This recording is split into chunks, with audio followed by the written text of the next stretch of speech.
So I'm definitely trying to up my game when it comes to content creation. Not only did I completely rebrand my channel to create more tech and lifestyle videos, but I have started posting more Instagram Reels, TikToks and YouTube Shorts as well. When trying to be productive, it is essential that you are able to streamline your work processes so that you can churn out content whenever you want at a much more efficient rate than without an efficient workflow. I use a combination of my iPhone, my iPad and my MacBook Pro to be able to do this, so I thought I'd share the same process with you guys as well.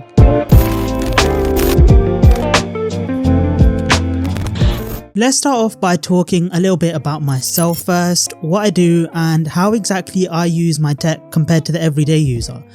So most of the heavy lifting for my tech does come from my everyday work as a software engineer and also creating content and doing paid videography on the side as well. So for example, it might be just a YouTube video like you're watching now, or it could be a paid videography client where I'm actually shooting some content for them to put on their social media, or it could also be some software engineering tasks like creating a new project. With all of that, it obviously is a very intensive workflow that I have at the moment. So I do really need a great system behind me to be able to pull it off. I have split this video into 3 different parts. We'll start off by talking about the everyday tasks on your day-to-day basis. Then we'll talk about how I actually plan content and projects, and then we'll go into the creation and deployment of those projects as well. So let's start off by talking first about the everyday tasks. So with the everyday tasks, I do actually use my iPhone right at the beginning of the day, and that's to create a to-do list or just remind myself of what I need to do during the day. And especially when the time sensitive tasks, I like to use a reminders app so that it does give me a notification either an hour before, 15 minutes before, whatever time that I need for that specific task. I like to do this right at the start of my day because I feel like I like to end the day with the to-do list completely done, and I like to start the day knowing what tasks I have to do and in what priority. Having everything easy accessible on my phone really makes staying on top of tasks a lot more easier, and I do love how every single one of Apple's devices integrates really well with each other, and transferring stuff just becomes a lot more easier as well. Now I've gone through my fair share of note-taking apps and to-do list apps, even like ranging from Microsoft To Do all the way to any other smaller apps, but I always come back to the Apple's native notes app, and that's just because it does what it needs to do without being too fancy. So you don't need to do anything crazy with it, as long as you have exactly what you need to do on there.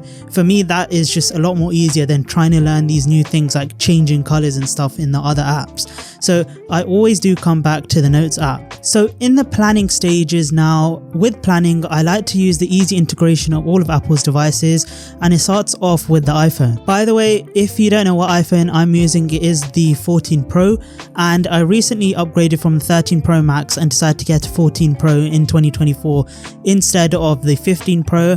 And if you want to know why, I'll leave that video in the top right for you to go ahead and watch after this. But let's get back now to the next point. So whether I'm brainstorming ideas for either my YouTube channel or even TikTok as well to see trends and stuff, I usually scour the web on my iPhone. The iPhone is the perfect tool for trying to find that inspiration, because with such a small device you can be anywhere and just pull out your phone and look for fresh ideas to keep on top of trends. Once I have gathered enough inspiration, I'll usually transfer onto my MacBook Pro, where pretty much the rest of the day is spent with Notion. And even if I'm not directly using Notion, it's pretty much always open in the background regardless of what I'm doing. Now Notion has some really amazing features, some really great organizational features, templates, themes, whatever you really need, and a lot of what Notion offers is free. So I really love using it, and it has become like my digital brain almost, and just like my one-stop shop for everything. So whether it be business related stuff, YouTube related stuff, personal coding projects, everything pretty much goes on there. And what I love about Notion is that it really is customizable to you. So I have stuff that I like on there, like I mentioned earlier, but you guys might have something completely different. I've seen people have fitness trackers with their workouts, budget trackers, everything that you can imagine it is on Notion, which is amazing. So every single aspect of my content creation is mapped out on Notion. I do have my Notion set up so that I have sort of like a content releasing calendar, so I know what type of video to release for that week. Even if it's not bang on deadline, I do know that I'll be creating this video, for example, this week, and then I know what idea I have for pretty much the next month in advance, even though I may not have necessarily filmed it yet.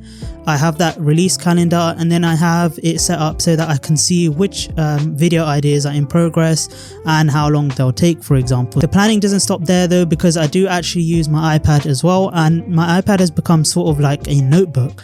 So what I mean by that is that it stays on my desk, and I do like to use it to jot down stuff or to just glance over my to-do list or my reminders app. What I do love most about these Apple devices is that they integrate really well with each other, and things like AirDrop is what I use a lot, where I'm constantly sending over files and images to different devices.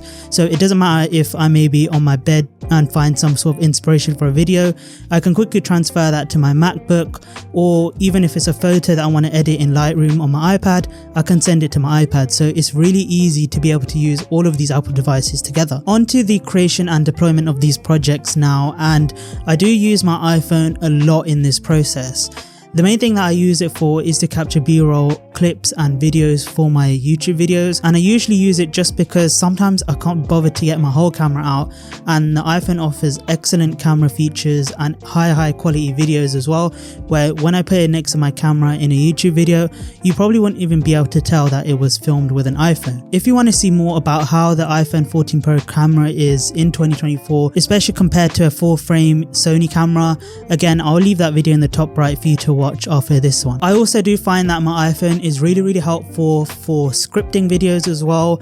So when I am filming videos, even like this one, I do have my iPhone with me in my hand with my script, just so I don't go off topic, and I am able to create a more streamlined editing process as well, rather than not having anything and just talking off the top of my head and then having loads of different cuts in the editing process. Now, unfortunately, my MacBook Pro is a bit old. I did get it in 2018 when I started for university, but it is the base model 2018 13-inch MacBook Pro, and I think it's an Intel i5 if I'm not mistaken, but unfortunately it can't handle video editing. So in terms of the creative process, the MacBook pretty much sits this one out, because it can't handle the specs of my Sony camera, and especially with this high quality 4K footage that it displays out, it's just too much for the MacBook Pro to handle.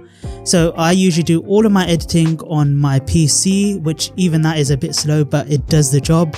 And the MacBook Pro will usually sit this one out. However, in terms of creating coding projects and software engineering projects, that's what I use my MacBook for. Again, with my iPad, I'm not really using it that much for creating content as well, but I do like to use my iPad for photo and video editing. So Adobe Lightroom is really well optimized for mobile, but because I do have the smaller 14 Pro, it is a bit small for editing, and it's just a lot easier to do it on the iPad for its bigger screen. Then obviously you can have more adjustability with the sliders and stuff just because they're bigger. So as you can see, the Apple ecosystem has pretty much taken over my life, and I really do love it, and I feel like my workflow has changed for the better. If you found this video helpful, be sure to hit the like button and subscribe, and comment down below as well to let me know that you enjoy the content, and to let me know what type of content to make. I hope you all enjoyed the video. Thank you for watching, and I will see you next week.